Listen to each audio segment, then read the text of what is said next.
กำหนดการฟังเทศรายการรถด่วนขบวนพิเศษฤดูกาลเข้าพรรษาประจำปีอาทิตย์ที่31สิงหาคมขึ้น8ค่ำเดือน12เหนือพุทธมณฑลเชียงใหม่ตำบลดอยรออำเภอดอยรอจังหวัดเชียงใหม่รายการพิเศษเวลา 13 นาฬิกาฟังพระธรรมเทศนา7 กันยายนขึ้น15ค่ำเดือน12เหนือรถด่วนเคลื่อนมายังพุทธสถาน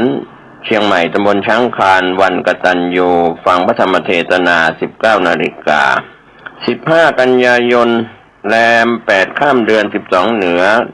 รถด่วนเคลื่อนไปยังลานอนุสาวรีย์3 กษัตริย์เวลา 19 นาฬิกาฟังพระธรรมเทศนา1 กันจันทร์ที่22 กันยายนแรม15 ค่ำเดือน12เหนือรถด่วนเคลื่อนไปยังวัดศรีมารามตำบลสันกลางอำเภอสันกำแพงจังหวัดเชียงใหม่ 19 นาฬิกาฟังพระธรรมเทศนา1 กันอังคารที่30 กันยายนขึ้น8 ค่ำเดือนเกียงรถด่วนเคลื่อนไปยังวัดเวรุวันตำบลยางเนิ้งอำเภอสารพีจังหวัดเชียงใหม่ 19 นาฬิกาฟังพระธรรมเทศนา1 กันอังคารที่7 ตุลาคมขึ้น15 ค่ำเดือนเกียงรถด่วนเคลื่อนมายังพุทธสถานเชียงใหม่ตำบลช้างคานวันมอบโล่ 19 นาฬิกาทำพิธีก็เป็นการปิดการอบรมก็ขอเชิญชวนศรัทธานักศีลนักบุญในฤดูกาลเข้าพรรษาฟังเทศรายการรถด่วนขบวนพิเศษในฤดูกาลเข้าพรรษาประจำปี 2568 ดำเนินรายการโดยคณะสงฆ์จังหวัดเชียงใหม่องค์กรเครือข่ายจังหวัดเชียงใหม่โดยมีคณะกรรมการบริหารกลุ่มหนุ่มสาวจังหวัดเชียงใหม่ดำเนินงานก็เป็นส่วนที่ประชาสัมพันธ์ผ่านรายการทางสถานีวิทยุกระจายเสียงแห่งนี้ท่านได้บุญได้กุศลร่วมกันกับรายการรถด่วนประจำปี 2568 ได้บุญได้ความดีได้สติปัญญาโดยทั่วหน้ากัน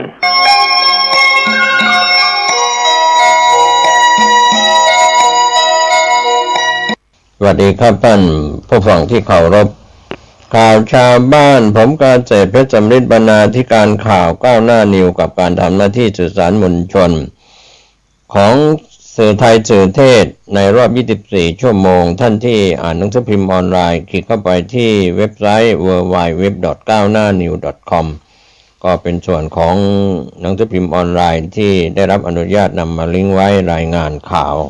จากสื่อสารมวลชนทุกแขนงสาขาทั้งภายในประเทศไทยและก็จากต่างประเทศในรอบ24 ชั่วโมงข้อคิดเตือนจิตเตือนใจวันนี้เราเห็นการเปลี่ยนแปลงไม่ว่าจะเป็นเรื่องของฝ่ายอาณาจักรแล้วก็ฝ่ายพุทธจักรฝ่ายอาณาจักรก็คือฝ่ายบ้านเมืองของประเทศไทยฝ่ายพุทธจักรก็ฝ่ายศาสนาของประเทศไทยโดยเฉพาะพระพุทธศาสนาแล้วก็ยังมีศาสนาในศาสนาอื่นๆที่มีเรื่องราวทั้งที่เป็นข่าวดีข่าวเด่นข่าวดังและก็ข่าวที่เป็นเรื่องเป็นมลทินต่างๆก็แล้วแต่เหตุการณ์ที่เกิดขึ้นการรายงานข่าวนั้นก็เป็นหน้าที่ของสื่อสารมวลชนโดยอาชีพในปัจจุบันก็มีภาคประชาชนมีโทรศัพท์มือถือที่จะรายงานเหตุการณ์ต่างๆทั้งวิดีโอคอลหรือภาพนิ่งภาพเคลื่อนไหวทั้งเสียงและภาพทั้งส่งและรับการมีจรรยาบรรณในการควบคุมอารมณ์ของผู้ส่งข่าวและผู้รับข่าวนั้นเป็นส่วนสำคัญทำให้เกิดความรักความชังความหลงได้ถ้าเผลออารมณ์ติดตามข้อมูลข่าวสารไปในทางลบมากๆก็อารมณ์ก็จะเสียทั้งร่างกายและจิตใจมันสมองส่วนอารมณ์ดีก็มีอยู่ไม่ว่าจะเป็นธรรมะบันเทิงหรือสายเสียงเพลงที่ไพเราะหรือเสียงสวดมนต์ตามหลักของพุทธศาสนาก็แล้วแต่นะครับที่เป็นอารมณ์ที่ดีก็มีอารมณ์ที่ทำให้กัดกร่อนจิตใจเราก็มีดังนั้นวันนี้การเสพข่าวอย่างชันฉลาดการรับการฟังทั้งผู้ส่งทั้งผู้ให้ในข้อมูลต่างๆท่านใช้วิจารณญาณเรียกว่ามีจรรยาบรรณควบคุมอารมณ์ตนเองทั้งส่งข่าวออกไปหรือรับข่าวเข้ามาทั้งเสียงและภาพ ก็จะทำให้เราได้สุขภาพร่างกายและจิตใจที่ปลอดโปร่งโล่งสบายข่าวแรกวันนี้ก็มีการนำเสนอข่าวไปในช่วงที่ผ่านมาข่าวคืบหน้ามีเรื่องที่เราจะต่อยอดข่าวที่ทางทีมข่าวเราได้รับรายงานเข้ามาว่าหัวข้อข่าวอายุ45ปีเกษียณหรือว่าตกงานโดยดร.นิเวศเหมวชิรวรากรนักลงทุนแบบเน้นคุณค่าได้กล่าวในเรื่องราวต่างๆที่มีเรื่องในปี 2540 ซึ่งเป็นปีที่เกิดวิกฤตเศรษฐกิจต้มยำกุ้งในสมัยนั้นดร.นิเวศกล่าวว่าผมมีอายุ 44-45 ปี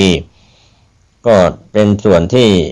บริษัทเงินทุนหลักทรัพย์ที่ผมทำงานในตำแหน่งรองกรรมการผู้จัดการอยู่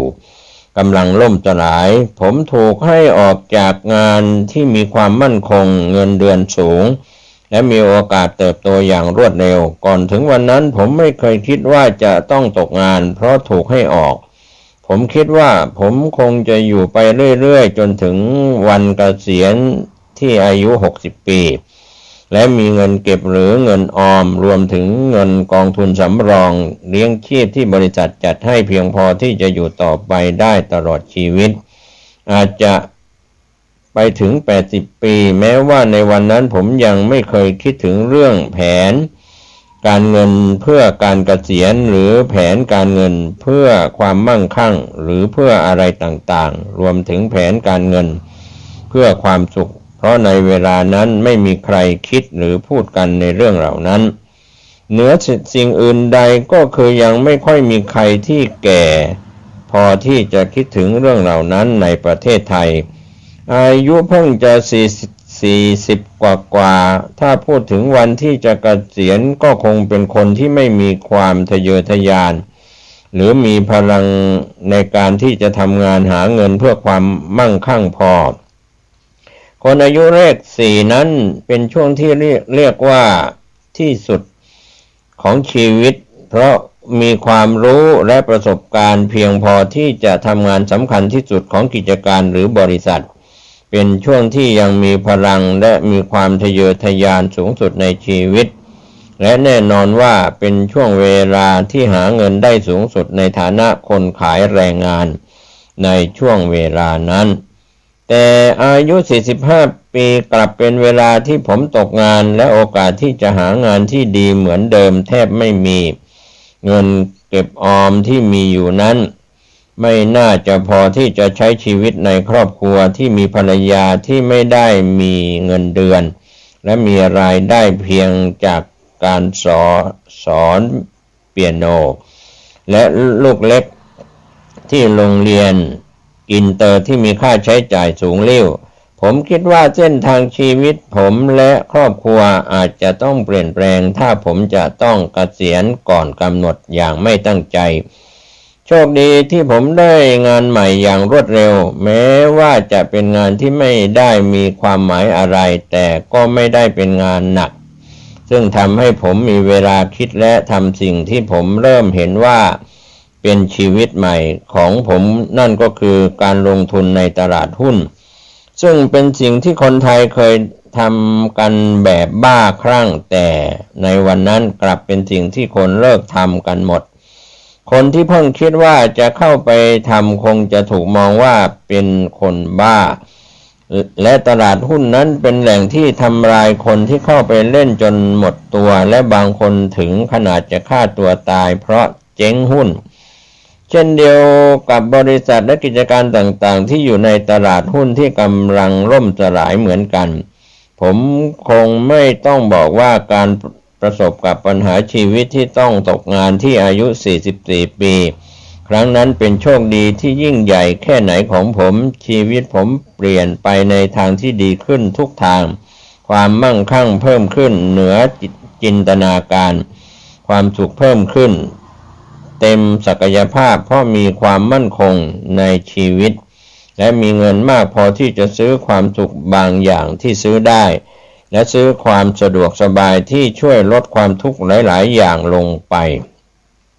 ผ ผมยังทำงานเป็นลูกจ้างต่อไปอีกประมาณ 7-8 ปีจนถึงอายุ 51-52 ปีจึงเกษียณตัวเองจากงานประจำมาเป็นนักลงทุนเต็มตัวในวันที่มีเงินมากพอแล้วซึ่งไม่ใช่เงิน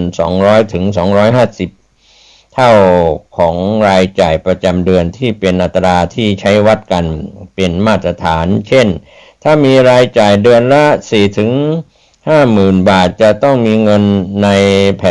นพอร์ตการลงทุน10 ล้านบาทเป็นต้นแต่ในกรณีของผมนั้นถ้าจำไม่ผิดผลตอบแทนต่อปีเฉลี่ยจากการลงทุนในวันที่ผมเกษียณน่าจะมากกว่า5 เท่าของรายจ่ายประจำปีแล้วและที่ผมเกษียณก็ไม่ใช่เพราะเงินในพอร์ตมากพอแล้วแต่เป็นเพราะว่างานประจำนั้นหนักและก็มีความเสี่ยงสูงเกินไปก็เป็นส่วนที่ทางผู้เล่าที่กล่าวถึงดร.นิเวศน์เหมวชิระวรากรนักลงทุนแบบนับคุณค่าเป็นส่วนที่ได้กล่าวถึงเรื่องราวในชีวิตของผู้กล่าวถึงในส่วนความคิดเห็นต่างๆและในเรื่องนี้ทางด็อกเตอร์ก็ยังกล่าวถึงว่าความคิดและความเห็นของผมสำหรับการเกษียณก่อนกำหนดก็คือเราควรจะมีเงินหรือรายได้ที่มาจากการลงทุนไม่ว่าจะเป็นหุ้นอสังหาริมทรัพย์หรืออะไรก็ตามที่ไม่ได้มาจากการทำงานด้วยแรงงานสูงกว่ารายจ่ายประจำปีเฉลี่ยไม่ต่ำกว่า 2-3 เท่าโดยที่การคำนวณผลตอบแทนและรายจ่ายจะต้องอนุรักษ์นิยม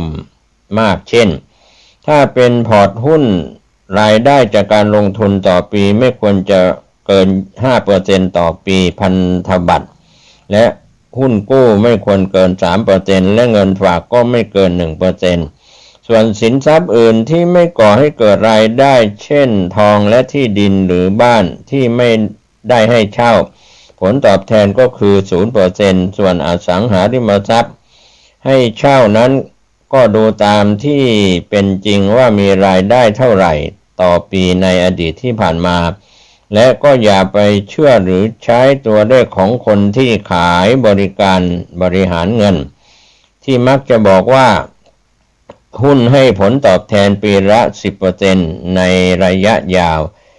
เพราะอดีตไม่น้อยกว่า10 ปีที่ผ่านมาโดยเฉพาะในตลาดหุ้นไทยนั้นผลตอบแทนต่อปีแทบจะเป็น 0% ในด้านของรายจ่ายนั้นการประมาณการแบบอนุรักษ์นิยมหมายความว่ารายจ่ายนั้นจะต้องรวมเหตุฉุกเฉินที่จะต้องใช้เงินจำนวนมากเช่น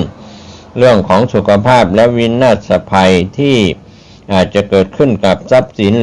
และอื่นๆด้วยนอกจากนั้นที่สำคัญมากก็คืออัตราเงินเฟ้อที่จะทำให้รายจ่ายประจำปีจะต้องเพิ่มขึ้น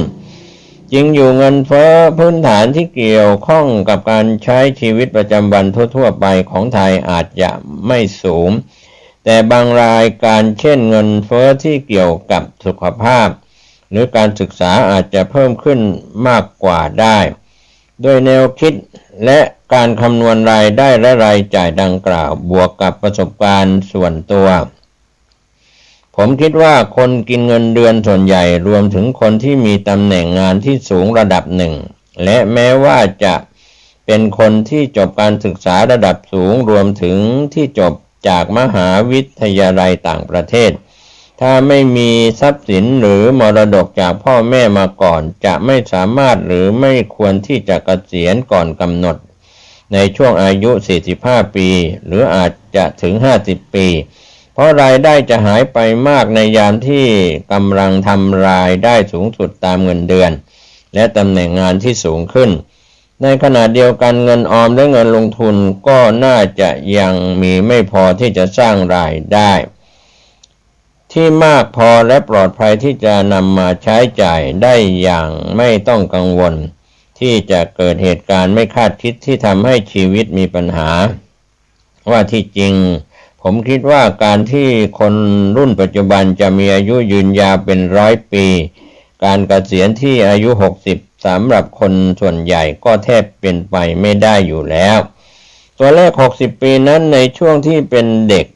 ผมจำได้ว่าคนอายุ60 ปีก็ถือว่าแก่มากและมักจะใกล้ตายแล้ว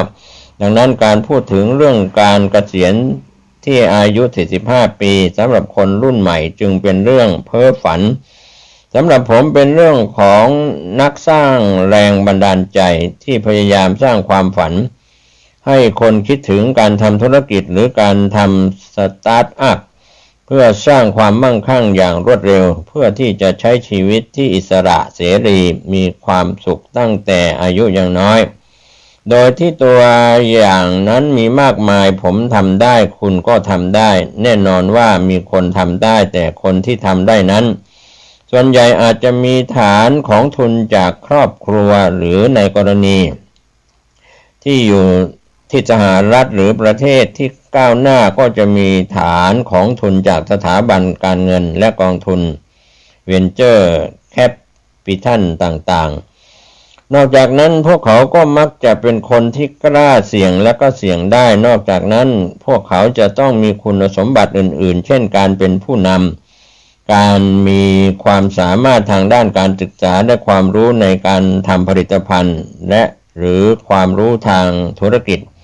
พูดง่ายๆคนที่สามารถทำได้และกล้าทำน่าจะมีจำกัดคนส่วนใหญ่ทำไม่ได้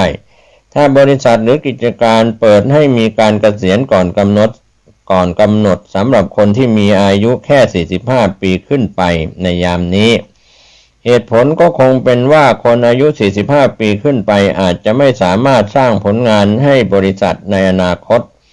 ได้คุ้มค่ากับเงินเดือนที่สูงและเพิ่มขึ้นเรื่อยๆเนื่องจากการเปลี่ยนแปลงของเทคโนโลยีโดยเฉพาะ AI ที่คนอายุมากจะตามไม่ทันดังนั้นเขาต้องการลดคนกลุ่มนี้ลงถ้าเราเป็นคนกลุ่มนี้แล้วกำลังคิดถึงการเกษียณก่อนกำหนดเพื่อไปใช้ชีวิตในฝันผมคิดว่าจะต้องตรึกตรองให้ดีเพราะความเป็นจริงจากตัวเลขและเหตุผลที่กล่าวมานั้นมันอาจจะบอกว่าเป็นไปไม่ได้และ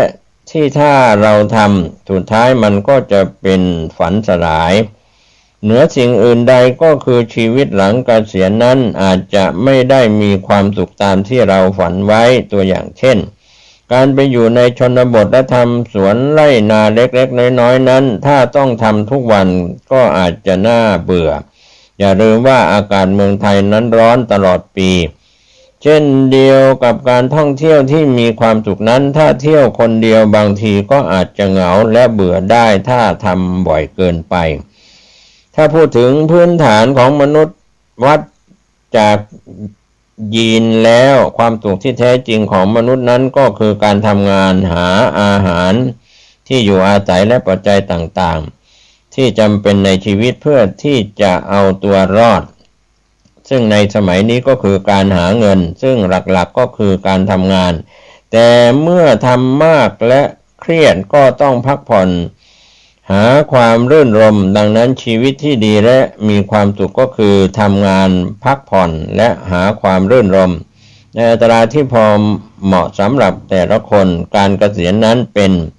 วิถีชีวิตที่เพิ่งเกิดขึ้นแค่ไม่กี่ร้อยปีสมัยที่ผมยังเป็นเด็กเล็กนั้นพูดตามตรงครอบครัวและตัวผมเองไม่เคยมีคำว่าเกษียณการหยุดทำงานก็เพราะว่าทำไม่ไหวและนั่นก็คือตอนที่แก่มากและใกล้ตายดังนั้นถ้าถูกบังคับให้เกษียณก่อนกำหนดเราควรจะคิดว่าเราตกงานและก็ต้อง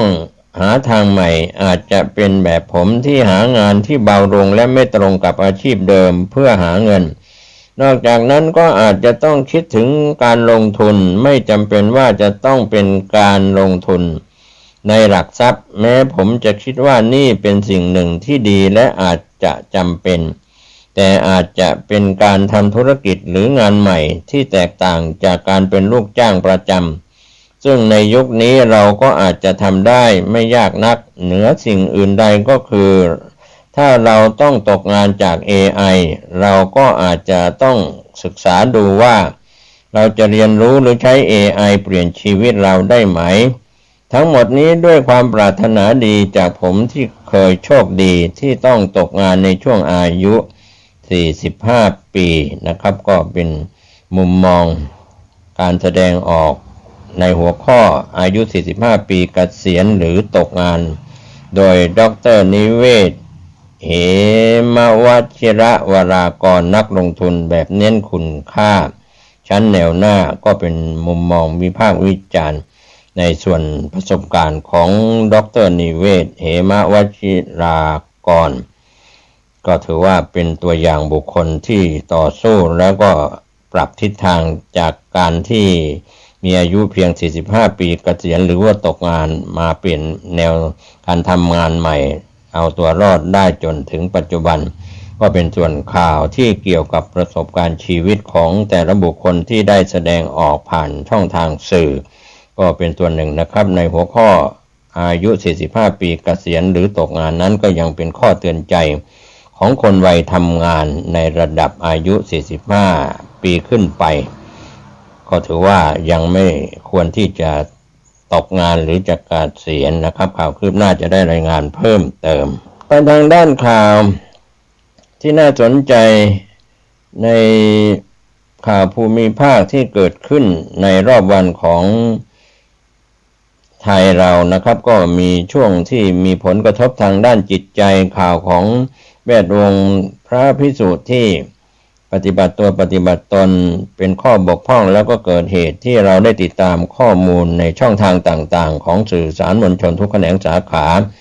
โดยเฉพาะในเพจนักข่าวที่ได้ติดตามข่าวรายงานข่าวเรื่องของบรรพชิตแล้วมีเรื่องของมลทินที่เกิดขึ้นทำให้เจ้าหน้าที่ฝ่ายบ้านเมืองของประเทศไทยได้เข้าไปตรวจสอบแล้วก็ดำเนินการตามกฎหมายก็เป็นเรื่องราวที่มีความคิดในเรื่องราวที่น่าสนใจในข่าวท้องถิ่นที่ส่งสัญญาณเรื่องของ7 สัญญาณบ้านดูดซับอยู่แล้วชีวิตตกต่ำเงินสุขภาพโชคลาภหายเกลี้ยงนะครับก็เป็นเรื่องราวที่อาจจะเป็นทางเพิ่มพูนทางด้านจิตใจคงคนที่อาจจะไปเชื่อหมอดูคู่กับหมอเดาก็เป็นอีกเรื่องหนึ่งนะครับเราก็เรียกว่าอาจจะผ่อนคลายอารมณ์ได้ในยามเศรษฐกิจตกสะเก็ดเช่นปัจจุบันก็เราควรจะใช้หลักวิทยาศาสตร์หรือหลักพุทธศาสตร์ผสมผสานกันในการแก้ไขปัญหาชีวิตนะครับตำราโหราศาสตร์ตำราพรหมศาสตร์อะไรต่างๆนั้นก็เป็นส่วนหนึ่งของศาสนาพราหมณ์ในยุคอินเดียโบราณแต่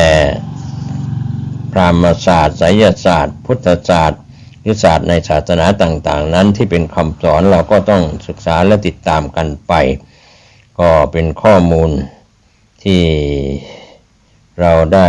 เข้าใจกันแม้แต่เรื่องราวที่เคยเกิดมาแล้วในอดีตที่มีการนำเล่าในส่วนของ BBC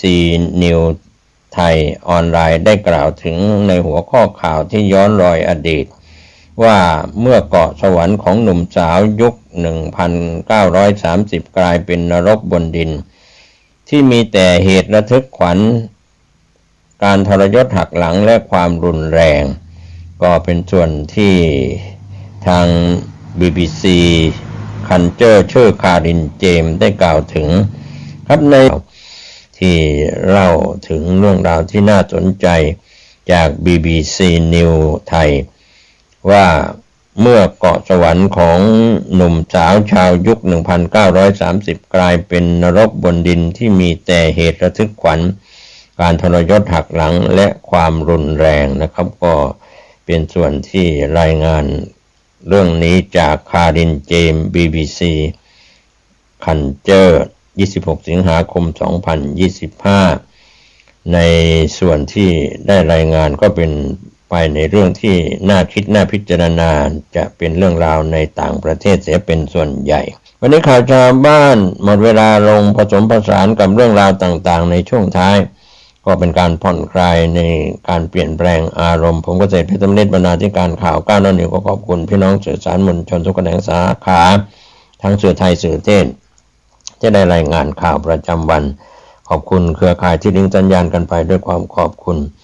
ท่านติดตามการพยากรณ์อากาศจากกรมอุตุนิยมวิทยาดินฟ้าอากาศช่วงนี้มีฝนตกชุกหนาแน่นในหลายพื้นที่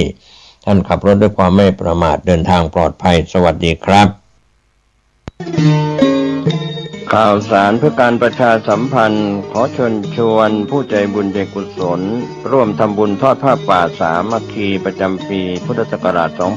2568 เพื่อบูรณะวิหารปูพื้นกระเบื้องไวนิลตารางเมตรละ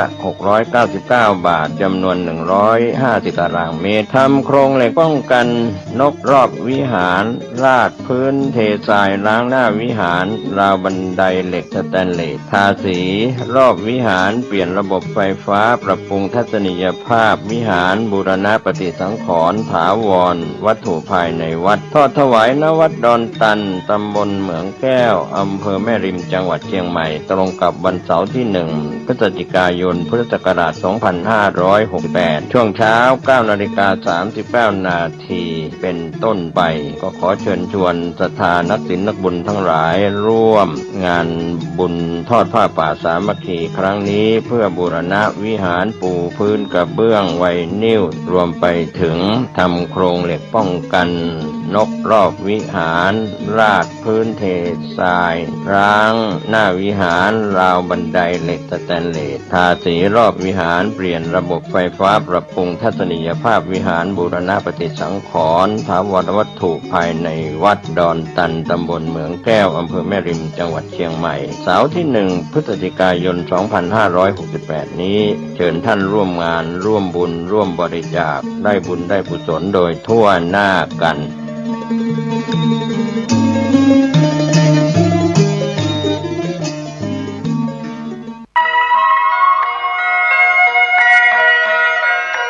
ขอเชิญพี่น้องชาวพุทธร่วมเป็นเจ้าภาพสร้างห้องสุขาห้องอาบน้ำเพื่ออำนวยความสะดวกแก่คณะศรัทธาสาธุชนที่จะเข้าปฏิบัติธรรมกรรมฐานณวัดบ้านเราพระเจ้าตาเขียวพื้นที่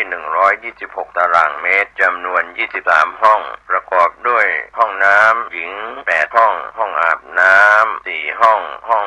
สำหรับผู้พิการ 1 ห้องห้องน้ำชายแบ่งเป็นห้องสุขา 5 ห้องโถปัสสาวะ 3 โถ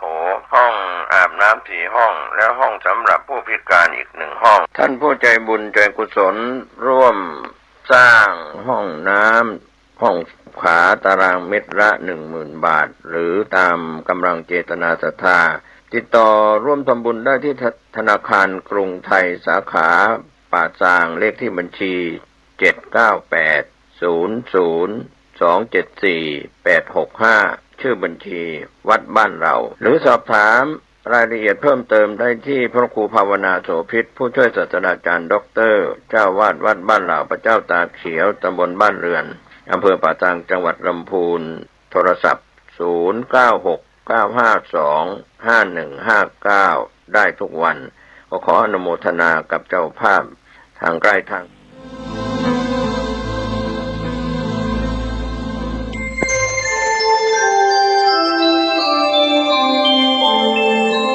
ขณะนี้ท่านกำลังฟังสถานีวิทยุกระจายเสียง FM 104.5 เมกะเฮิรตซ์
ข่าวสารเพื่อการประชาสัมพันธ์ขอเชิญชวนผู้ใจบุญใจกุศล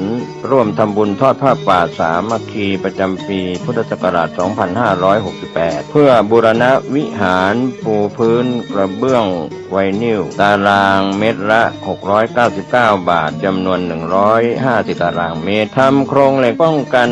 นกรอบวิหารราดพื้นเททรายล้างหน้าวิหารราวบันไดเหล็กสแตนเลสทาสีรอบวิหารเปลี่ยนระบบไฟฟ้าปรับปรุงทัศนียภาพวิหารบูรณะปฏิสังขรณ์ถาวรวัตถุภายในวัดทอดถวายณวัดดอนตันตำบลเหมืองแก้วอำเภอแม่ริมจังหวัดเชียงใหม่ตรงกับวันเสาร์ที่1พฤศจิกายนพุทธศักราช 2568 ช่วงเช้า 9:39 นาทีเป็นต้นไปก็ขอเชิญชวนศรัทธานักศีลนักบุญทั้งหลายร่วมงานบุญทอดผ้าป่าสามัคคีครั้งนี้เพื่อบูรณะวิหารปูพื้นกระเบื้องไวนิลรวมไปถึงทำโครงเหล็กป้องกันนกรอบวิหารราดพื้นเท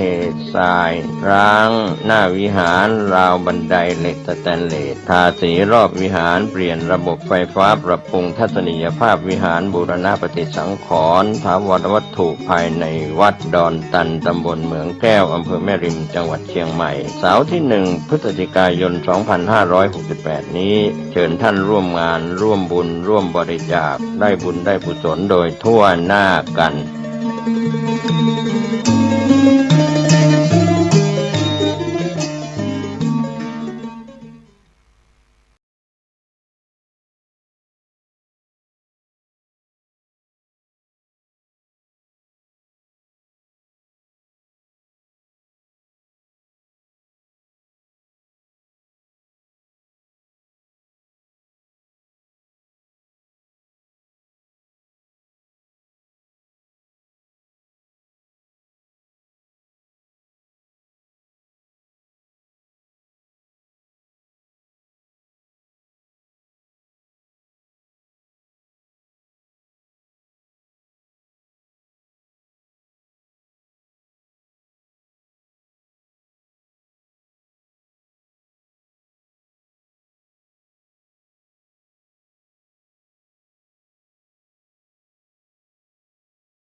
สถานีพระพุทธศาสนาฝากเสียงลอยมาบอกบรรดาญาติโย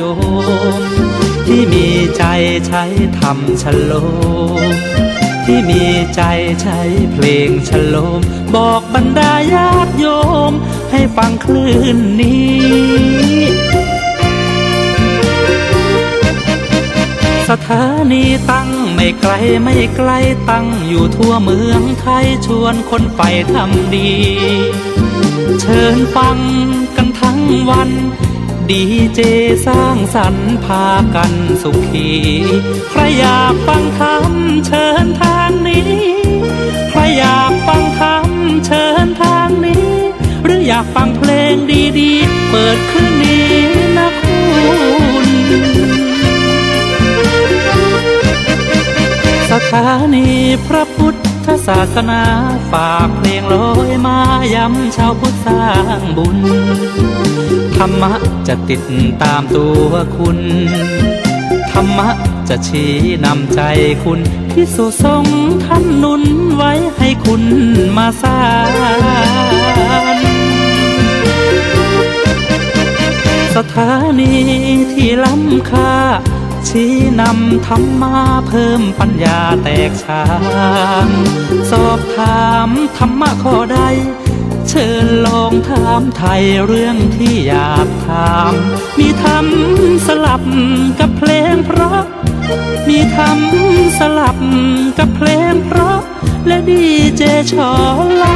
ไว้เป็นเพื่อนคุณ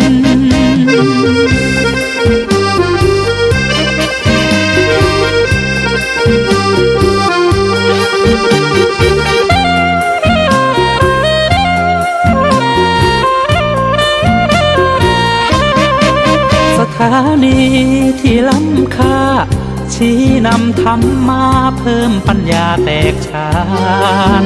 สอบถามธรรมะข้อใดเชิญลองถามไทยเรื่องที่อยากถามมีธรรมสลับกับเพลงเพราะมีธรรมสลับกับเพลงเพราะและดีเจชอละไว้เป็นเพื่อนคุณ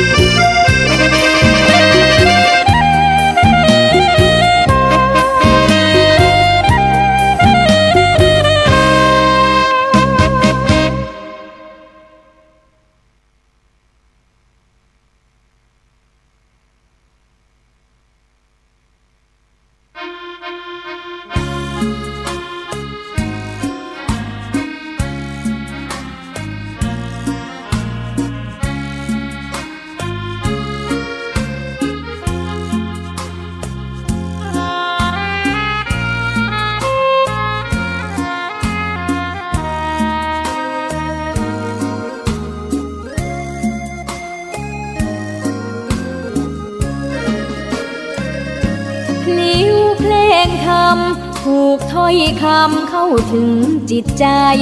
ฟังรายการวิทยุเสียงใสส่งถึงใจไปสู่ปลายนา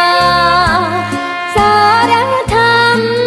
น้อมนำมองพระศาสดาบอกผู้คนทั่วลาหันมาเข้าวัดฟังธรรมคลื่นเสียงนี้เป็นคลื่นธรรมะจากใจส่งถึงบ้านไกลบ้านไกลฟังได้สุขใจล้ำยามดึกดื่นค่ำคืนมีงานต้องทำเป็นคลื่นสารธรรมเน้นย้ำธรรมะเพื่อนใจเสียงคลื่นธรรมบอกหลักธรรมให้คลายความเหงาฟังเสียงธรรมะเบาเบาบอกเล่าถึงคนบ้านไกลสื่อธรรมะบอกลดละระหว่างด้วยใจสื่อไปถึงสวงในเข้าใจหลักธรรมหลักดีพลิ้วเพลงธรรมผูกสัมพันธ์จิตใจร่าเริงฟังสาระธรรมะบันเทิงรื่นเริงในชีวิตยามวันว่างเดินทางไปเยี่ยมสถานีนัดพบกันน้องพี่วันนี้วันดีวันเสาร์สวดมนต์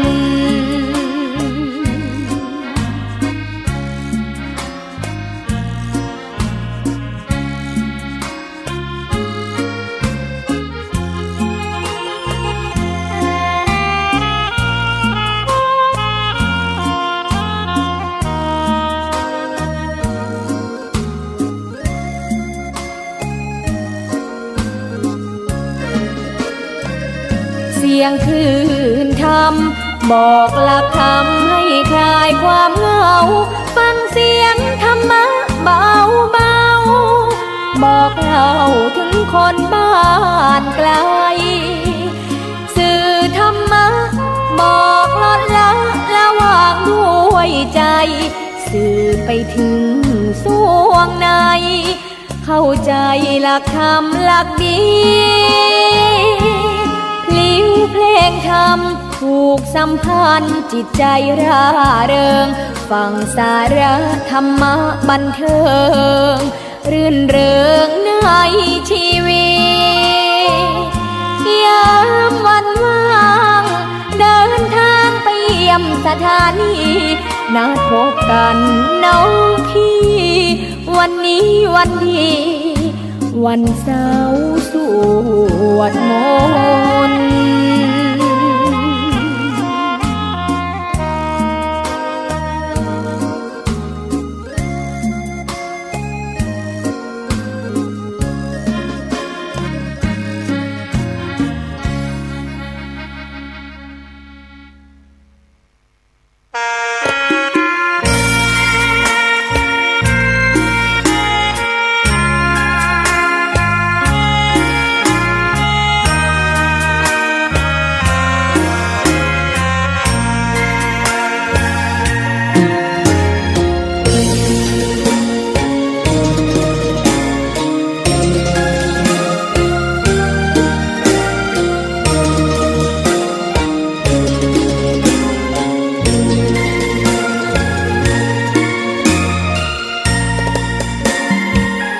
ดอกบัวดอกหนึ่ง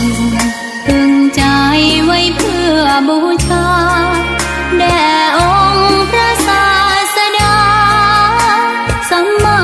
สัมพุทธเจ้ามีความงามเงียบไม่เปรียบเทียบเขาเทียบเราใครมองไม่งามช่างเขา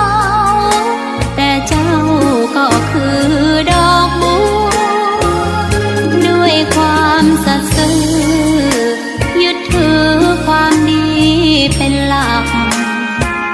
ใครรักไม่รักก็ไม่จมปลักมองมัวเมื่อโผล่พ้นน้ำก็เห็นความงามในตัวไม่ยึดติดในตมชั่วขอเป็นดอกบัวดอกดีใครไม่มองว่าบัวงามเด่นแต่บัวก็เป็นดอกบัวทุกวันอย่างนี้ไม่อยากเด่นดังแต่มุ่งหวังในทางเด่นดีเกิดมาเพื่อสร้างบารมีถวายชี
ทอง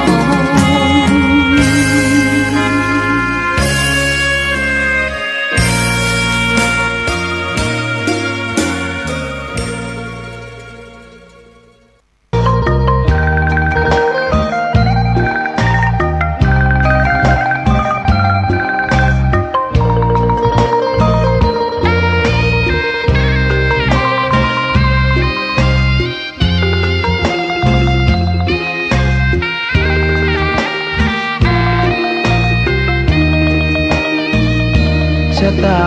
ฟ้าหรือบารมีชักนำถึงอยู่แสนไกลล้ำพระธรรมไม่มีมองไม่ฟ้าเพียงดินยังทวินฝันไฟเข้าดงขมิ้นเมื่อใดอิ่มอกอิ่มใจเสมอสายทางคนดี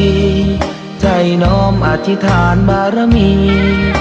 สิ่งดีที่ได้พบเจอ เห็นชายผ้าเหลืองทุกวันฝันเพ้ออยากบวชจริงละเมอเข้าวัดบ้านคงเป็นบุญ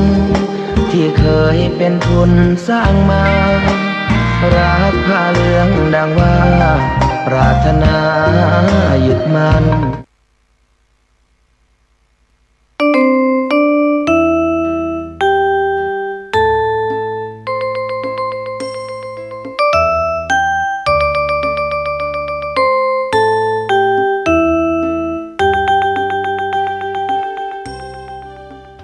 ธรรมะในเดือนมิถุนายนพุทธศักราช 2537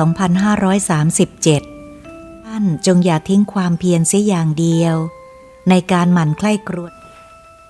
4. ให้ตัดกรรม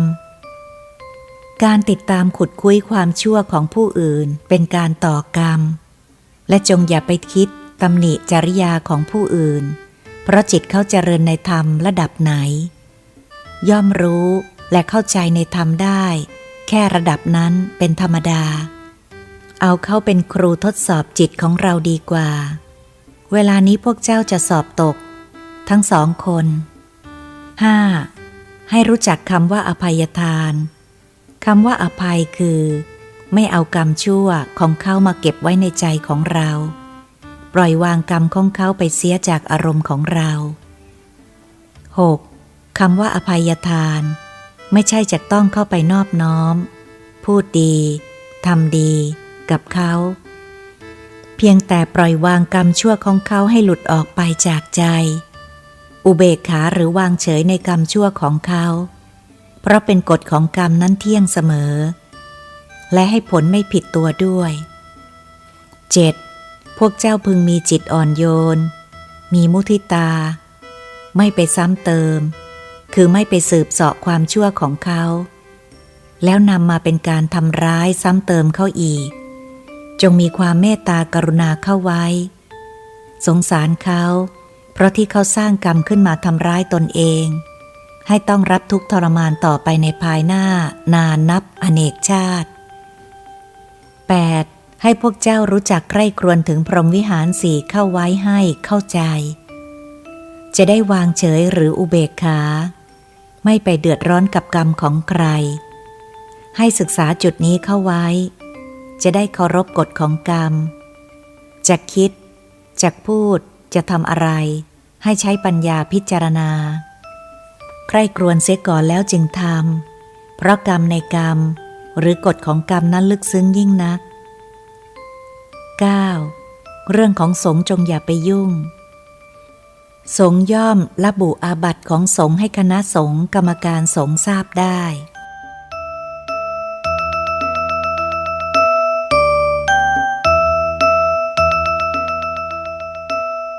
อย่าเอาความเลวไปแก้ความเลว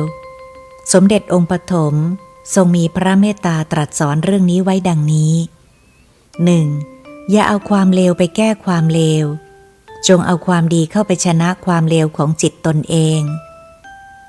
ไม่ใช่เอาความเลวของเราไปชนะความเลวของบุคคลอื่นเพราะนั่นไม่ใช่วิสัยของอริยชน 2. ที่พวกเจ้าต้องผจญอยู่กับกฎของกรรมเยี่ยงนี้ก็เพราะเป็นผลแห่งความเลวที่พวกเจ้าได้กระทำกันมาก่อนจึงพึงสร้างความดีลบล้างอริยจิตเลวที่ยอมรับผลแห่งกฎของกรรมมัวแต่ไปโทษบุคคลอื่นเยี่ยงนี้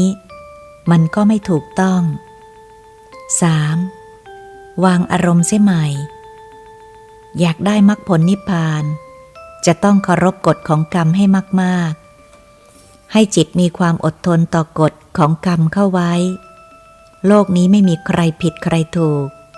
มีแต่กฎของกรรมแสดงอยู่ไม่เว้นตลอดกาลตลอดสมัย 4. อยากพ้นกฎของกรรมก็จงเพียรทำความดีเพื่อชนะความเลวอันเป็นกิเลสแห่งจิตของตนให้สิ้นซากไปเท่านั้น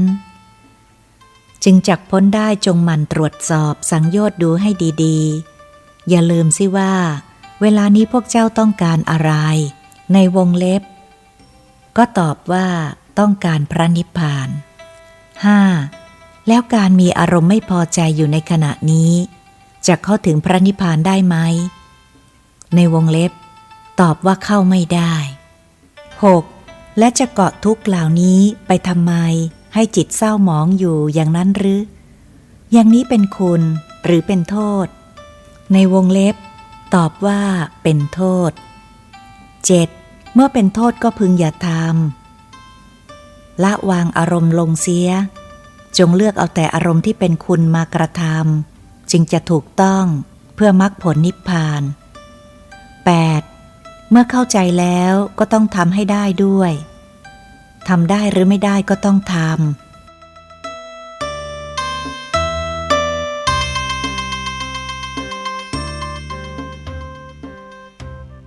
วิธีพ้นภัยตนเอง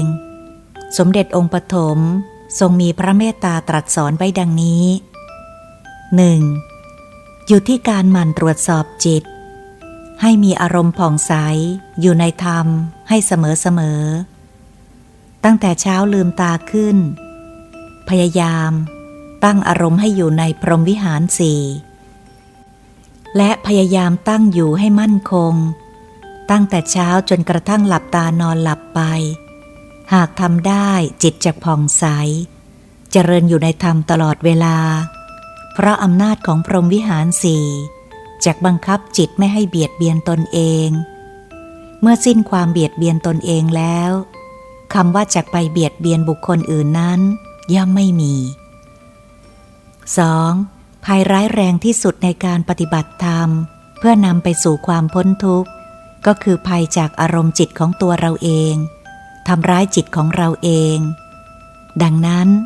หากเราทรงอารมณ์ให้อยู่ในพรหมวิหาร 4ได้ครบทั้ง4ประการให้มั่นคงตลอดเวลาจิตเราก็ผ่องใสตลอดเวลาเท่ากับสิ้นความเบียดเบียนตนเองแล้วหรือพ้นภัยตนเองแล้วอย่างถาวร 3. ในการปฏิบัติหากจิตมีอารมณ์คิดก็ให้คิดใคร่ครวญอยู่ในธรรมแม้จักไม่มีคู่สนทนาก็จงสนทนากับจิตตนเองคือใคร่ครวญในพระธรรมวินัยหรือใคร่ครวญในพระสูตรให้จิตตนเองฟังและเจริญอยู่ในธรรมนั้นๆทำได้เยี่ยงนี้จิตจักผ่องใสอยู่ตลอดเวลาศีลสมาธิปัญญาจะเกิดขึ้นได้ด้วยการใคร่ครวญในธรรมนั้นๆและจักทำให้จิตจำพระธรรมคำสอนได้ดีพอสมควรธรรมเหล่านี้จักเป็นผลพลอยได้ซึ่งการต่อไปเจ้าจะมีโอกาสนำไปสงเคราะห์บอกต่อให้แก่ผู้อื่นได้ศึกษาและเข้าใจถึงธรรมนั้นๆไปด้วย 4. อย่าลืมหลักสังโยชน์10ประการอย่าปฏิบัติเลื่อนลอยจักไม่ได้ผลแม้การแนะนำผู้อื่นก็เช่นกันอย่าทิ้งหลักสังโยชน์3ประการเบื้องต้นเป็นอันขาด 5. การแนะนำอย่ากระทำตนเป็นผู้รู้ให้ถ่อมตนเข้าไว้ว่าที่รู้นั้นรู้ตามพระพุทธเจ้าท่านสอ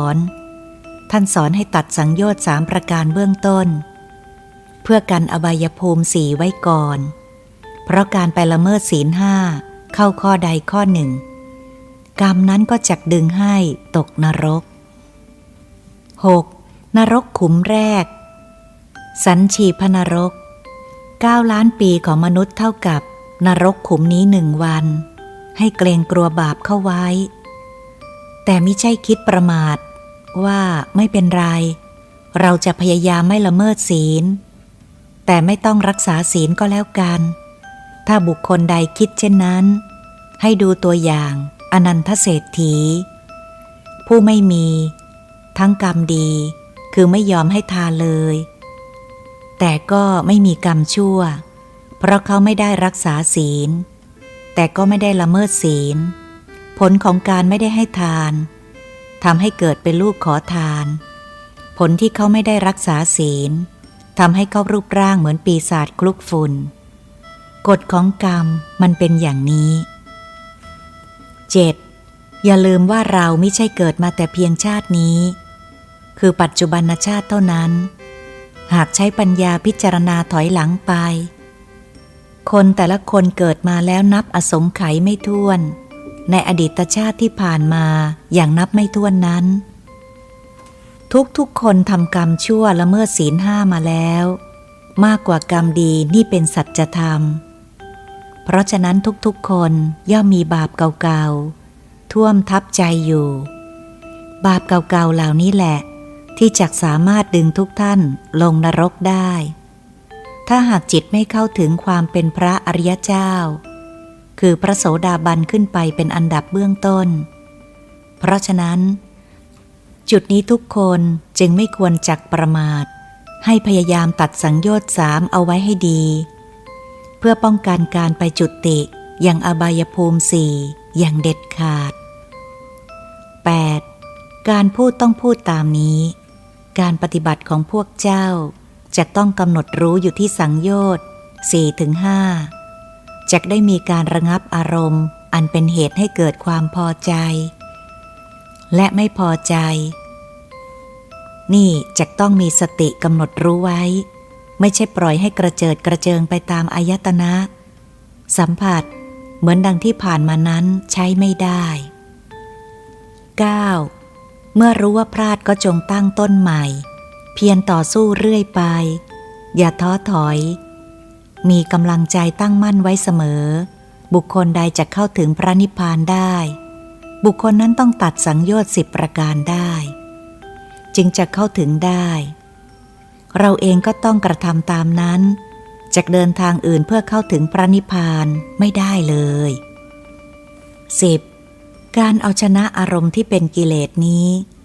นี่แหละคืองานประจำคืองานสำคัญที่เราจะต้องทำให้ได้ถ้าปราศจากการกระทำนี้แล้วการเข้าถึงพระนิพพานนั้นย่อมเป็นไปไม่ได้เตือนจิตตนเองไว้เยี่ยงนี้ให้ดีๆปฏิปทาใดที่ครูบาอาจารย์สอนแล้วจงหมั่นเดินตามทางนั้นด้วยกำลังใจที่ตั้งมั่นในความเพียรหนทางใดที่เป็นทางพ้นทุกข์จงเดินตามทางนั้นหนทางใดที่ท่านสอนไว้ว่าเป็นทุกข์ก็จงละอย่าเดินซึ่งทางนั้น 11. ความโกรธโลภหลงนั้นไม่ดีทางนี้ทำให้จิตมีอารมณ์ของความทุกข์จะต้องใช้ปัญญาพิจารณาว่าอเนกชาติแล้วนะที่เราเดินมาตามทางแห่งความทุกข์นั้นทุกข์เพราะความโกรธโลภหลงทำให้จิตต้องเสวยทุกข์จุติไปตามอารมณ์ที่เกาะทุกข์เพราะความโกรธโลภหลงนั้นๆ 12. เวลานี้พวกเราได้พบแล้วซึ่งทำพ้นทุกข์จงเดินตามมาเพื่อจะได้พ้นจากการจุติในวัฏสงสารให้ได้ก่อนตายร่างกายนี้ต้องตายแน่จึงไม่ควรที่จะประมาทยอมแพ้เต้นไปตามกิเลสอยู่ร่ำไปขณะจิตนี้แพ้แล้วก็แพ้ไปตั้งสติกำหนดรู้แล้วรีบตั้งใจต่อสู้กับกิเลสใหม่อย่าปล่อยเวลาให้เสียไปโดยไร้ประโยชน์ขอให้หมั่นเพียรจริงๆเถิดคำว่าเกินวิสัยที่จักชนะกิเลสได้ย่อมไม่มี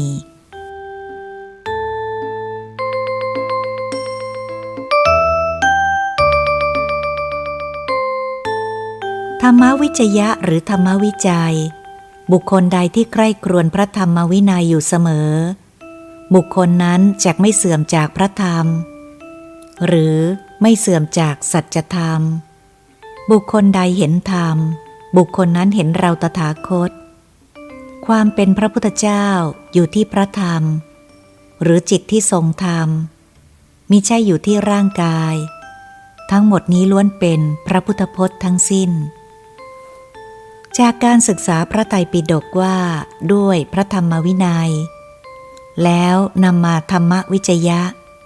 พอสรุปได้ดังนี้ 1. ภิกษุอธิกรรมิกะในวงเล็บภิกษุประพฤติชั่วโดยไม่รู้ก่อนที่จะบัญญัติศีลเป็นผู้ทำให้เกิดศีล227เพราะเหตุใดต้นเหตุทั้งหมดเกิดจากอารมณ์โลภโกรธหลงและโลกธรรม 8 2. โลกธรรม 8กับศีลเกี่ยวข้องกันอย่างไร 3. โลกธรรม 8กับอารมณ์ 3คือโลภโกรธหลงก็เกี่ยวเนื่องกันหมด 4. ธรรมหรือกรรมทั้งหลายล้วนมาแต่เหตุทั้งสิ้น 5. กฎของกรรมนั้นเที่ยงเสมอและให้ผลไม่ผิดตัวด้วย 6. พระองค์สอนหรือแสดงธรรมไปในทางเดียวกันเกี่ยวเนื่องกันเดินไปในทางเดียวกันแต่ไม่ขัดแย้งกันเลยถ้าผู้รับฟังแล้วเข้าใจ 7. ที่เกิดการขัดแย้งกันมีความเห็นแตกต่างกันในวงเล็บมีทิฏฐิต่างกันเพราะจิตของบุคคลนั้นยังเจริญไม่ถึงจุดนี้จึงเป็นเหตุให้เกิดอารมณ์พอใจและไม่พอใจขึ้นหมายความว่ามีบารมีธรรมแค่ไหนย่อมรู้ธรรมได้แค่นั้นเมื่อบารมีธรรมถึงแล้วก็จะเข้าใจและไม่ขัดแย้งกันอีกต่อไป 8. ในการปฏิบัติทั้งที่รู้อยู่นี่แหละก็ยังอดเผลอไม่ได้เหตุจากโมหะความหลงใหญ่ที่สุดคือหลงคิดว่าร่างกายนี้เป็นเราเป็นของเราเป็นตัวสักกายทิฏฐิทุกสิ่งทุกอย่างที่เกี่ยวเนื่องกับร่างกายเรียกว่าสักกายทิฏฐิเมื่อหลงคิดว่าตัวกูเป็นของกูแล้วทุกสิ่งทุกอย่างที่เกี่ยวเนื่องกับร่างกายจึงเหมาเอาว่าเป็นของกูทั้งหมด 9. ในการปฏิบัติสำหรับคนฉลาดมีปัญญาสูงพระองค์ทรงให้ตัดหลงใหญ่ตัวเดียวคือสักกายทิฏฐิข้อเดียวหลงเล็กๆก็หลุดจากจิตหมดสามารถจบกิจในพระพุทธศาสนาได้ 10. กฎของกรรมคืออริยสัจตัวเดียวกันกรรมใดที่เราไม่เคยก่อไว้ทำไว้ในอดีตวิบากกรรมหรือผลของกรรมย่อมไม่เกิดกับเราในปัจจุบันทั้งฝ่ายดีกุศลกรรมและฝ่ายชั่วอกุศลกรรม 11. ใครหมดความหลงจึงจบกิจในพุทธศาสนาเพราะหลงเป็นเหตุจึงทำให้เกิดอารมณ์ไม่พอใจในวงเล็บปฏิฆะหรือโทสะและพอใจในวงเล็บคือราคะหรือโลภะที่เขียนมาทั้งหมดนี้เป็นเพียงแค่ตัวอย่างเพื่อให้เห็นประโยชน์อันหาประมาณมิได้ของธรรมวิจัยซึ่งทำให้เกิดปัญญาในทางพุทธใครทำใครได้ใครเพียรมากพักน้อยเดินทางสายกลางก็จบเร็วและส่วนใหญ่มักเพียรน้อยพักมากยังหาทางสายกลางไม่พบก็จบช้า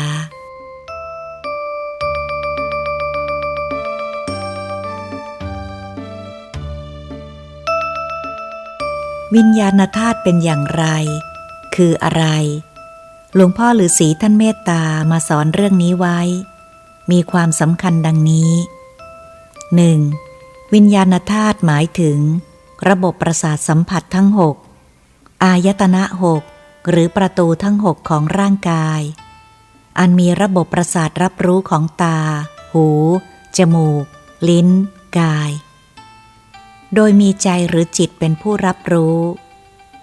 ในวงเล็บ สมองเป็นหนึ่งในอาการ32ของร่างกายเป็นศูนย์รับระบบประสาทสัมผัสของร่างกายซึ่งทำงานของมันอยู่ปกติเกิดดับอยู่เป็นสันตติธรรมผู้ที่ไปรับรู้เรื่องของสมองก็คือจิตจะเห็นได้ชัดเจนตอนร่างกายถูกดมยาให้สลบหรือใช้ยาสลบร่างกายทุกส่วนสลบรวมทั้งสมองด้วยแต่จิตไม่สลบยังคงรู้อยู่เป็นปกติมิได้สลบตามร่างกายจุดนี้ผู้ปฏิบัติธรรมได้ชั้นสูงเท่านั้นจึงจะรู้และเข้าใจได้ 2. วิญญาณธาตุตัวนี้แหละเป็นตัวสร้างอารมณ์สุขพอใจสร้างอารมณ์ทุกข์ไม่พอใจให้เกิดแก่ร่างกาย 3. บุคคลใดเอาจิตไปเกาะอารมณ์ทั้งสองแล้วหลงคิดว่าสุขเวทนาของกายนี้มีในเราเป็นของเราในวงเล็บเราคือจิตไม่ใช่กายมีในเขาเป็นของเขาแต่พอร่างกายมันตาย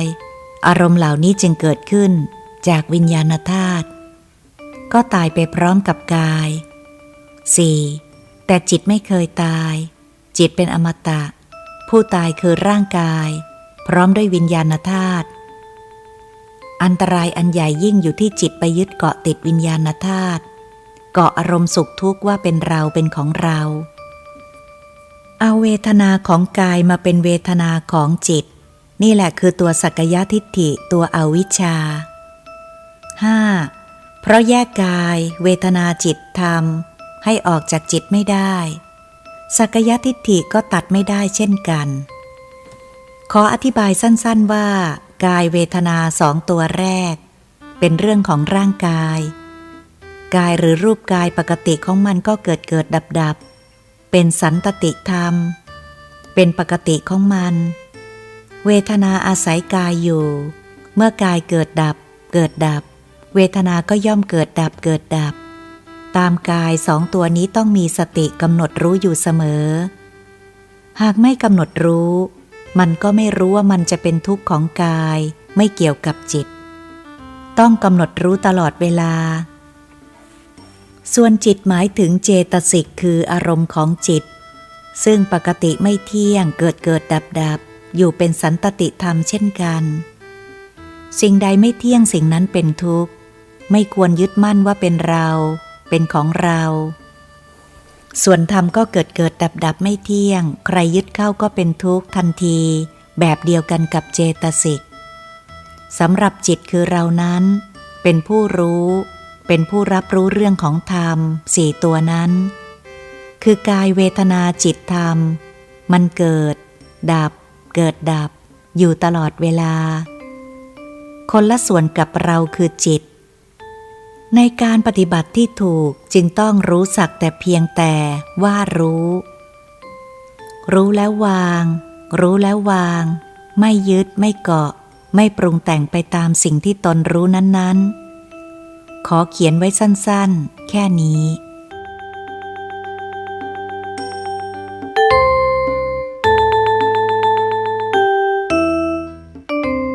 พุทโธอัปปมาโน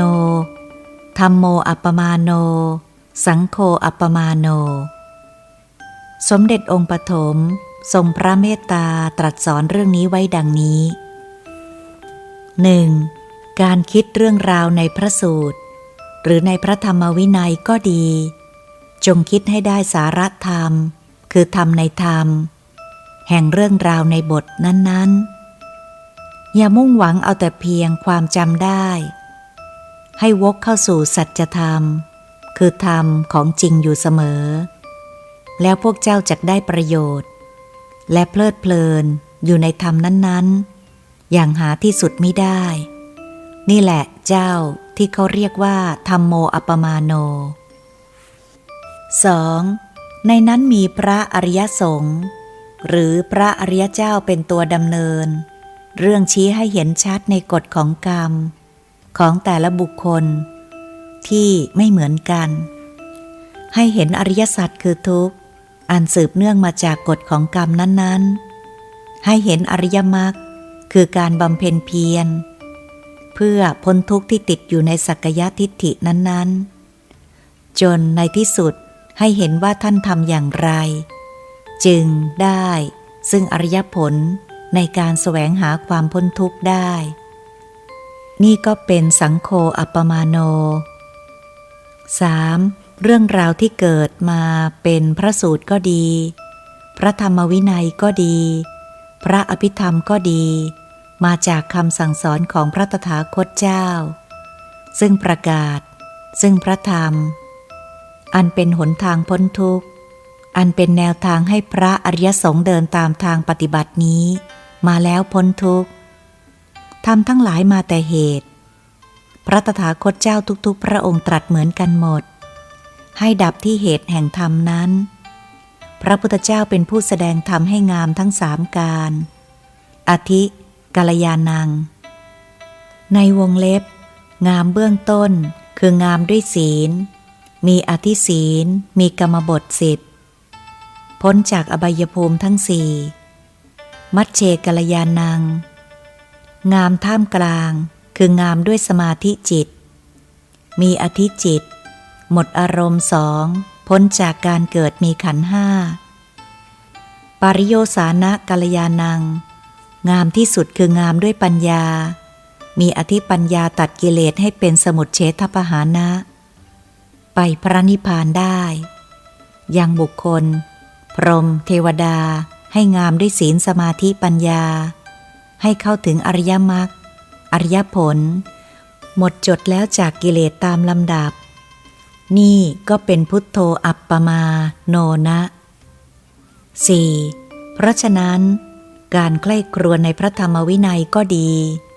ในพระสูตรก็ดีในพระอภิธรรมก็ดีเป็นการระลึกถึงพุทธรัตนะธรรมรัตนะสังฆรัตนะเป็นธรรมพ้นโลกที่เจริญอยู่ในจิตของพวกเจ้าอยู่ตลอดเวลาที่ยังระลึกถึงอยู่นั้น 5. แต่จงอย่าลืมพระในพระสูตรก็ดีในพระธรรมก็ดีขันธ์ห้าของท่านไปไหนตายหมดแล้วใช่ไหมก็รับว่าใช่ก็จงคิดให้ลงที่ตนเองว่าในไม่ช้าร่างกายของเราก็ตายอย่าหลงลืมความตายให้ระลึกนึกถึงเอาไว้เสมอๆ 6. แล้วจงคิดว่าท่านแต่ละองค์นั้นตายแล้วจิตของท่านไปไหนกันบ้างพ้นทุกข์ถาวรก็มีพ้นทุกข์ชั่วคราวก็มีกลับลงสู่อบายภูมิ4ให้เกิดทุกข์หนักก็มีให้ธรรมของท่านสอนในธรรมของเราพิจารณาและถามจิตของตนเองอยู่เนืองๆปรารถนาภพชาติใดเป็นที่ไปปรารถนาพ้นทุกข์อย่างถาวรปรารถนาพ้นทุกข์ชั่วคราว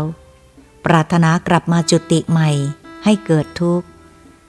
หรือปรารถนาอบายภูมิ4เป็นที่ไปท่านทั้งหลายเป็นครูเป็นบทเรียนสอนเราสอนธรรมหรือกรรมอันเป็นการกระทำอันเกิดจากกายวาจาใจของตนเองเป็นที่ตั้งสอนให้รู้ว่าธรรมที่เบียดเบียนทำให้ทุกข์ในสถานที่ไหนบ้างธรรมที่ไม่เบียดเบียนทำให้สุขในสถานที่ไหนบ้าง 7. พวกเจ้ายังเป็นเสขบุคคลอยู่บุคคลที่ยังต้องตัดกิเลสอยู่ศึกษาจุดนี้ให้ดีแม้แต่พระตถาคตเจ้าทั้งหลายก็เป็นครูร่างกายของพระตถาคตเจ้าพ้นโลกไม่ได้ในที่สุดก็ดับขันธ์เข้าสู่พระนิพพานแต่จิตของพระตถาคตเจ้าสอนธรรมพ้นโลกผลของการออกสู่อภิเนศกรมบรรลุอภิเษกพระสัมมาสัมโพธิญาณจิตตถาคตพ้นโลกแล้วมีศีลสมาธิปัญญาตัดกิเลสเป็นสมุจเฉทปหานะแล้วจึงออกประกาศพระธรรมคำสั่งสอนหรือขนเวนยสัตว์ให้พ้นทุกข์หลุดพ้นจากห้วงวัฏฏะสงสาร ทำหน้าที่พระบรมศาสดาประกาศพระพุทธศาสนาตามวาระที่ได้บำเพ็ญบารมีตามสมควรแล้วพระตถาคตเจ้าทุกๆพระองค์ก็ต้องทิ้งร่างกาย 8. เจ้าจงอย่าลืมจุดนี้ที่ครูท่านสอนมรณานุสติควบคู่กับลมหายใจเข้าออกเหมือนดังองค์สมเด็จพระบรมครูองค์ปัจจุบันตรัสสอนพระอานนท์ว่าตถาคตนึกถึงความตายทุกลมหายใจเข้าออกหรือในหนึ่งยืนยันกับพระสารีบุตรว่าตถาคตมากด้วยอานาปานสติ 9. ถ้าหากพวกเจ้าอยากได้ดีจงอย่าลืม2 จุดนี้อานาปานสติทำให้มีสติแจ่มใสระลึกอยู่ได้ตลอดเวลาจิตมีกำลังตั้งมั่นการรู้ลมเข้าออกคือความรู้ไม่เที่ยงหรือในหนึ่งรู้ความเที่ยงว่าจะต้องตายแน่นอนในความไม่เที่ยงแห่งลมเข้าหรือลมออกนั้น2 จุดนี้จะต้องควบกันไปเสมอเมื่อเชื่อมโยงเข้าไว้ให้ได้เป็นน้ำหนึ่งอันเดียวกันความประมาทจักไม่มีในวงเล็บทรงหมายความว่าการรู้ลมหรืออานาปานสติเสมอ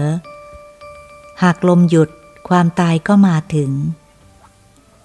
10. เมื่อเห็นความไม่เที่ยงของลมเห็นความตายก็ย่อมเห็นร่างกายไม่เที่ยงไปด้วยเห็นธาตุสี่หรือแม้แต่วิญญาณธาตุก็เห็นหมดว่าไม่เที่ยงความหลงไหลใฝ่ฝันในร่างกายก็จักน้อยลงไปตามลำดับเห็นไปทั้งเมื่อธาตุสีไม่เที่ยงบกพร่องอยู่ตลอดเวลาความเสื่อมของธาตุสีมีความสกปรกเป็นที่รองรับไหลเข้าไหลออกอยู่ตลอดเวลาเป็นของน่าเบื่อหน่ายเป็นของนำมาซึ่งความทุกข์เมื่อเขาพิจารณาอย่างนี้ก็ได้ชื่อว่าเข้าถึงครูคือได้วิชามาจริงแล้วนำมาปฏิบัติให้จริงผลที่ได้ก็จักเป็นผลจริงในทุกๆประการ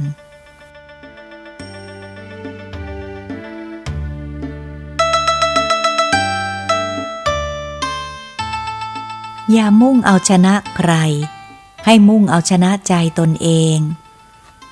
สมเด็จองค์ปฐมทรงมีพระเมตตาตรัสสอนเรื่องนี้ไว้ดังนี้ 1. ปัญหาหรืออุปสรรคอะไรจะเกิดขึ้นจงอย่าเสียใจให้ถือว่านั่นคือข้อสอบอารมณ์จิตเป็นสำคัญทุกอย่างสำคัญที่กำลังใจตั้งมั่นเข้าไว้ให้อยู่ในธรรมพ้นโลก 2. ธรรมทางโลกจักกระทบเท่าใดนั่นแหละคือไม้เรียวของครูที่ขับเคี่ยวจิตใจให้มีกำลังเข้มแข็งยิ่งขึ้นเราไม่หวังจะรบชนะใครเราหวังรบเพื่อชนะใจตนเอง 3. ให้คิดเสียใหม่ว่าขณะนี้เป็นโอกาสดีแล้วที่ได้พบกับอาการทดสอบกับอารมณ์เยี่ยงนี้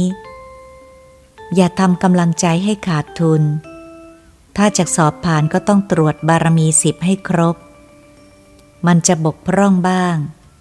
ก็ให้รีบดึงกำลังใจให้เข้มแข็งต่อสู้ใหม่ไม่ใช่สู้กับเขา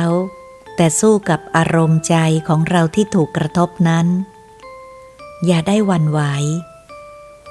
4. ตรวจสอบวาระจิตเข้าไว้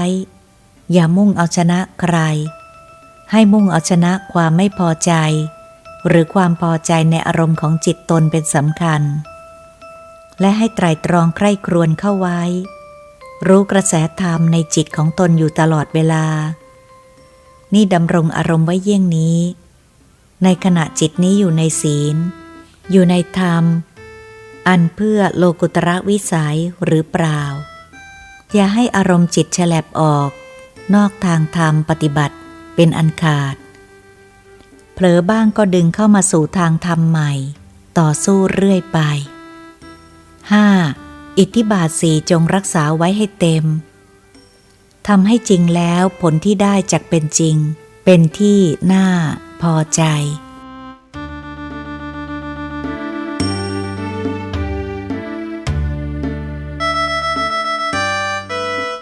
อย่าเฉยอย่างลิงที่กลัวไม่เลียว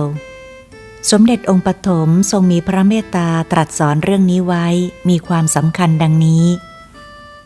1. ขอให้พวกเจ้ายุติกรรมที่จักจองเวรกับบุคคลที่มาก่อกวนการทำงานให้กับพระพุทธศาสนาในวัดท่าสุงของพวกเจ้าลงเสียให้ได้จงให้อภัยแก่เขาเพราะในไม่ช้าผลของกรรมที่เขาทำเอาไว้จักสนองเขาเองในภายหน้าเวลานี้จิตของเขาไม่มีความสุขเป็นทุกข์เพราะไฟโมหะโทสะโลภะเผาผลาญ 2. พวกเจ้าจงยังจิตให้สงบอยู่ในธรรมวิจยะต่อไปเถิดอริยสัจหรือกฎของกรรมเที่ยงแท้อยู่เสมอขอให้ไตร่ตรองจุดนี้ให้ดีๆสร้างอภัยทานให้เกิดจิตจะมีความสงบเยือกเย็นและจะยอมรับนับถือในกฎของกรรมจิตจะไม่เป็นเวรเป็นภัยแก่ตนเองคือรักษาอารมณ์ของตนไว้ให้สงบสุขด้วยพรหมวิหารสี่ไม่เบียดเบียนตนเองทั้งทางกายวาจาใจก็จะพลอยไม่เบียดเบียนกายวาจาใจของผู้อื่นด้วย 3. รักษาพรหมวิหารสี่เอาไว้ให้ดีๆที่ให้พวกเจ้าวางเฉยกันใน 2-3 วันนี้เพื่อให้รู้จักข่มใจอยู่ในตัวอุเบกขาบ้างถ้าไม่สั่งอย่างนั้นก็จักไม่รู้จักอุเบกขากันเลยในวงเล็บก็ยอมรับว่าเฉยได้ตามคำสั่งเท่านั้นแค่ได้ชั่วคราว 4. นั่นเป็นเพียงระงับชั่วคราวยังไม่ใช่ของจริงเพราะยังไม่ถูกกระทบกระทั่งเพียงแต่ให้รู้ว่าระงับให้สงบแล้วเป็นสุขอย่างนี้แหละในวงเล็บก็นึกถึงลิงที่ถูกฝึกให้อยู่นิ่งๆเพราะกลัวไม่เรียวสภาพจิตในขณะนี้ก็เป็นอย่างนั้น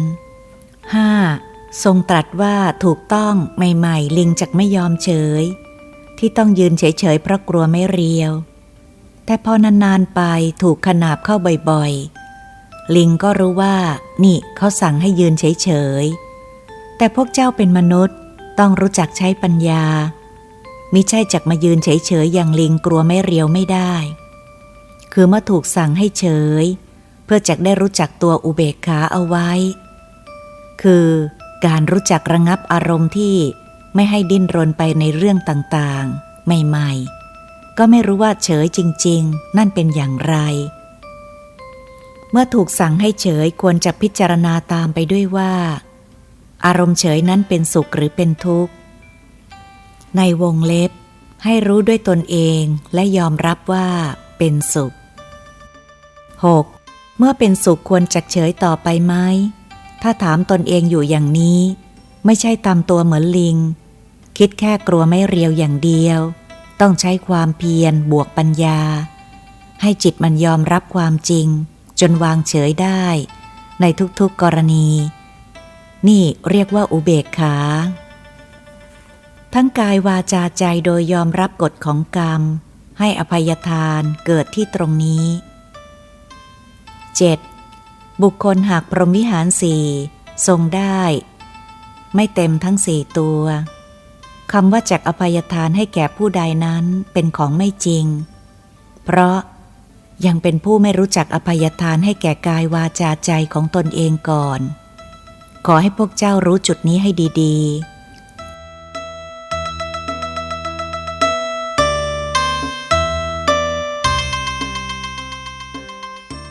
รู้ธรรมพ้นโลกดีกว่ารู้ธรรมในโลกหลวงพ่อฤาษีท่านเมตตาสอนเรื่องนี้ไว้มีความสำคัญดังนี้สาเหตุมาจากเพื่อนของผมท่านชอบสนใจเรื่องของคนโน้นคนนี้แล้วนำมาคิดฟุ้งซ่านเป็นนิวรณ์ทำปัญญาให้ตนเองถอยหลังอยู่บ่อยๆ 1. จะสนใจประวัติของเสือโน่นเสือนี่ไปทำไมไม่เห็นจะมีประโยชน์ให้มาสนใจปฏิปทาการปฏิบัติให้เข้าถึงความเป็นอริยเจ้าไม่ดีกว่าหรือ 2. คนเรานี่แปลกอยากรู้โน่นรู้นี่ในสิ่งที่เป็นธรรมอยู่ในโลกธรรมที่พ้นโลกกลับไม่ค่อยสนใจกันเรื่องของชาวบ้านที่ผ่านไปแล้ว เป็นธรรมของชาวโลกหาสาระอะไรไม่ได้สู้เอาเวลามาปฏิบัติธรรมกันดีกว่า 3. ธรรมของพระพุทธเจ้าท่านล้วนเป็นธรรมที่พ้นโลกอยากได้มรรคผลทางธรรมะระดับไหนพระองค์มีสอนไว้หมดแล้ว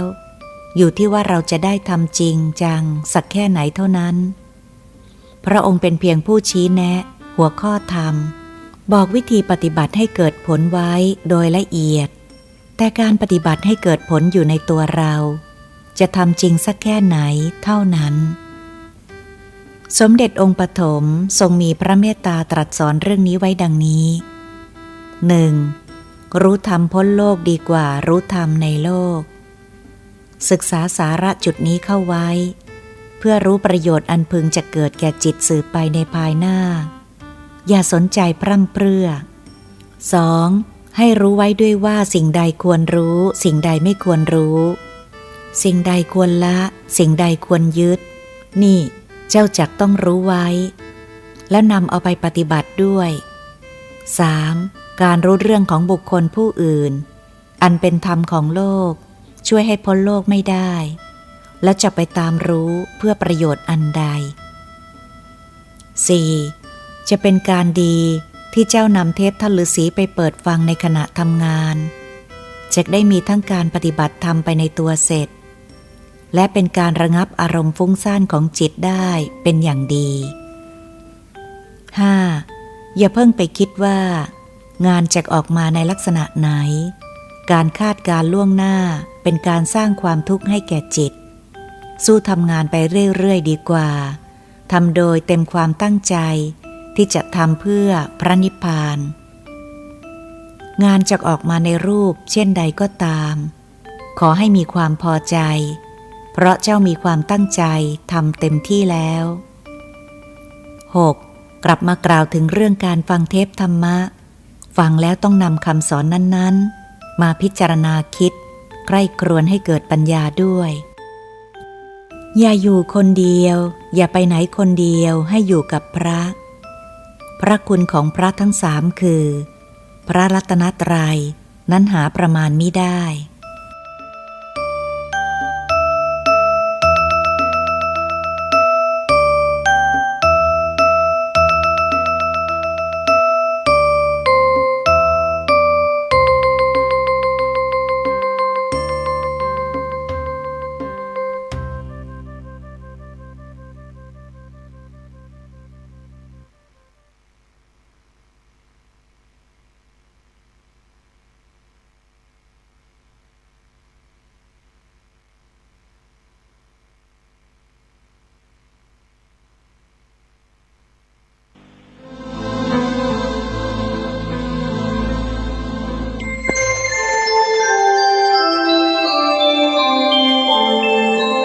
ขณะนี้ท่านกำลังฟังสถานีวิทยุกระจายเสียง FM 104.5 เมกะเฮิรตซ์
ข่าวสารเพื่อการประชาสัมพันธ์ขอเชิญชวนผู้ใจบุญใจกุศล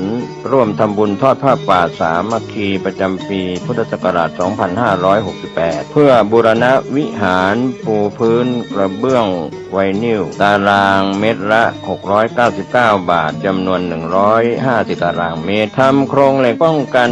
นกรอบวิหารราดพื้นเททรายล้างหน้าวิหารราวบันไดเหล็กสแตนเลสทาสีรอบวิหารเปลี่ยนระบบไฟฟ้าปรับปรุงทัศนียภาพวิหารบูรณะปฏิสังขรณ์ถาวรวัตถุภายในวัดทอดถวายณวัดดอนตันตำบลเหมืองแก้วอำเภอแม่ริมจังหวัดเชียงใหม่ตรงกับวันเสาร์ที่1พฤศจิกายนพุทธศักราช 2568 ช่วงเช้า 9:39 นาทีเป็นต้นไปก็ขอเชิญชวนศรัทธานักศีลนักบุญทั้งหลายร่วมงานบุญทอดผ้าป่าสามัคคีครั้งนี้เพื่อบูรณะวิหารปูพื้นกระเบื้องไวนิลรวมไปถึงทำโครงเหล็กป้องกันนกรอบวิหารราดพื้นเททรายร้างหน้าวิหารราวบันไดเหล็กสแตนเลสทาสีรอบวิหารเปลี่ยนระบบไฟฟ้าปรับปรุงทัศนียภาพวิหารบูรณะปฏิสังขรณ์ถาวรวัตถุภายในวัดดอนตันตำบลเหมืองแก้วอำเภอแม่ริมจังหวัดเชียงใหม่เสาร์ที่1พฤศจิกายน